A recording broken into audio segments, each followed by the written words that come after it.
Welcome back, everyone. Record high inflation continues to weigh on the markets as well as the consumer as the Fed took more steps this month to rein in the economy. Now, Fed Chair Jerome Powell spoke on the issue last night, reaffirming this is a top priority for the Federal Reserve. Take a listen. We know how people are suffering from high inflation, and we have both the tools and the resolve to get inflation back down.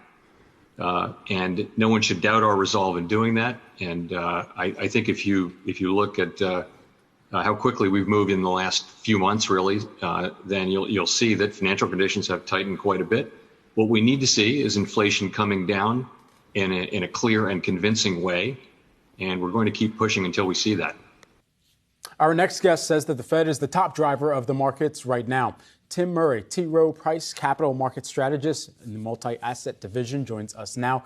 And let's just dive right into it. I want to get your reaction to what Fed Chair Jerome Powell had to say and how much, of course, we're watching the markets react on that this morning, too. So first of all, thank you for having me. Good morning. So to respond to your question, I think the Fed is going to be, like I said, the main driver of what happens from here in markets. And what Chairman Powell said today is, or yesterday, is more of the same of what he's been saying. The dynamic of the Fed has changed so much over what we were used to for the past 15 years. That's really the key here. The past 15 years, they had their dual mandates not at odds with each other at all, right? So one mandate is keep the economy strong, the other is keep inflation low. Past 15 years, they could do however much stimulus they wanted, and it didn't have an impact on inflation. Now inflation, the genie is out of the bottle on inflation. So as a result, they have to choose, they have to prioritize, and they're clearly prioritizing inflation. That's what he reiterated. He's been reiterating that for the last 6 months. And it's the right move. Certainly, inflation we have to get inflation under control. It's really crucial to economic growth going forward. So basically what Powell is telling you, believe me, there's no Fed put. I'm not going to relent on this until inflation is back in the bottle. So, Tim, if the Fed is the most important thing for the market here, where is the suspense? In other words, we know that the Fed has signaled is going to be raising by 50 basis points at the next meeting, perhaps the meeting after that. So where is the question for you now in terms of what you want to know from the Fed and how that's going to inform your investment decisions? Because it doesn't seem like anything is going to change, certainly in the short term. Yes. So he said one of the points that he made that was in the clip that you played was they need to see clear evidence that inflation is coming down. And that's really the question. What to them is clear evidence? Is it that we start to see CPI come down? That's probably not it. They probably need a lot more than that. Is it that they need to see unemployment starting to go up a little bit? Is it that are there other issues that they're paying attention to? It would be really great to know what data is going to convince them that, okay, the inflation genie's back in the bottle, because when that happens, now we can switch back to worrying about the economy. And that's when they start prioritizing the economy. And we can start saying, okay, recession risks will go down from here. Tim, I've spent the past 24 hours talking to execs at Walmart and Target. It's just talking to these folks. It sounds like they have been hit with a dirty sock filled with ice cubes, and they've just been really hurt to a large degree by surprising inflation.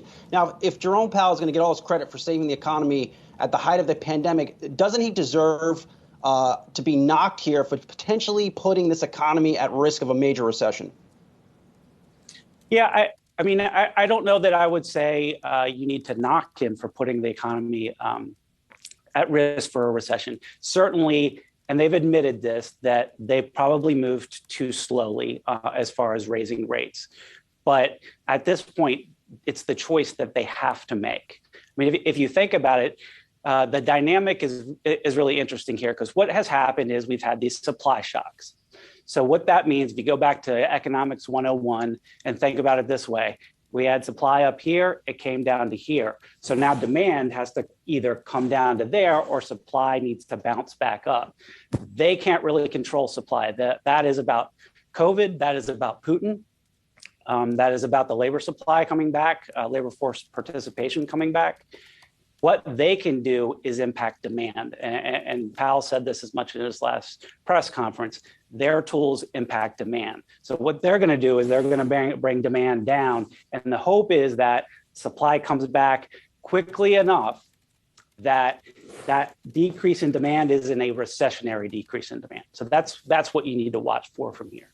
So, Tim, put it all together for us in terms of how it's informing your strategy. So you look at strategy across assets. What's your best idea right now, given this backdrop? Yeah, so I would say the best idea is to make sure you have an allocation in place to long U.S. Treasuries. So obviously, that's not been a great asset class to be in year to date.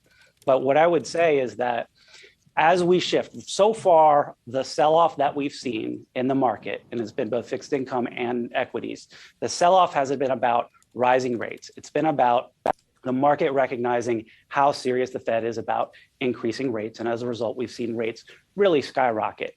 That said, I think we're at the point where now you have to start, the rates part of the sell-off is done.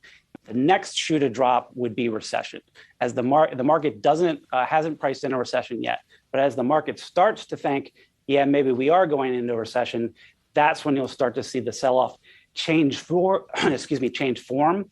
And as a result, you'll start to see bonds start to add ballast to your portfolio. Thus far, bonds have not helped you at all. But as we start to price in recession, that could push rates back down, and that's good for long U.S. Treasuries. It's good for the fixed income portion of your portfolio, less so on the credit side, much more so on the investment grade and long duration side.